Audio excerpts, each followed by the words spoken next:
sa mga ano natin, kaagapay natin sa production. At syempre yung mga bossing natin, magandang umaga po sa inyong lahat. Ang oras po, alas 11:04 at syempre ngayong araw na to ay 25 ng Marso 2024. At ngayong umaga ay gusto ko lang pong pasalamatan ang mga paris niya.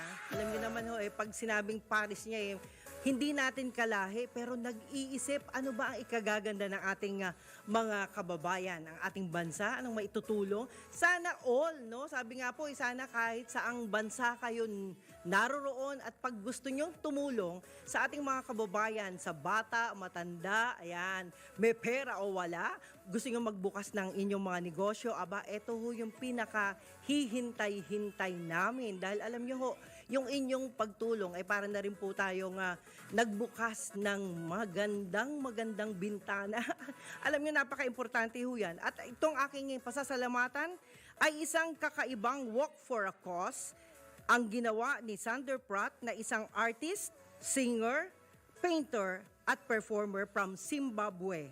Kasama ni Coach Nike na kung saan ay naglakad sila ng 145 kilometers sa loob ng 45 hours and 20 minutes sa buong Siargao to raise funds para maitayo ang Children Library ng Maribojoc, Siargao.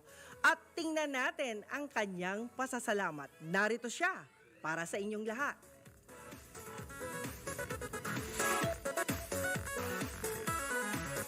Okay, ang video. Yan.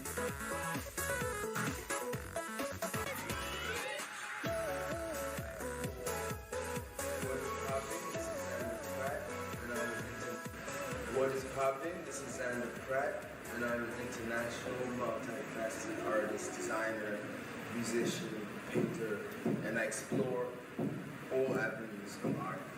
The Wake Tour is basically an abbreviation for who are you? And in order to find who you are, one has to dive deeper. What is poppin'? This is Xander Pratt. Okay, maraming salamat po. Ayan, pasensya na kayo, biglaan kasi alam nyo po, ito po yung isang pasasalamat na rin pinapaabot po ni Director Ronald Abad na isa nating kaibigan at syempre nagpapasalamat tayo sa kanya kasi gusto niyang magpasalamat ang mga taga-Zimbabwe. At hindi lang po yan, mga taga-Zimbabwe, ibang bansa yun ha. I think American US dollar din ang gamit nila. Pero sabi nga po, sana ho makarating po kayo dito ng personal, hoping that you'll hear once in a while, lalo na kung kayo po ay nandito sa Pilipinas, no? Direct Ronald Abad, next time ha, hindi na pwede yung ganito. Kailangan kayo po ay personal na darating dito. At not only that, mga kaibigan, sa panahon ho ngayon, alam nyo naman, marami ang gustong magbakasyon. Ayan, sabi nga po, init na init daw po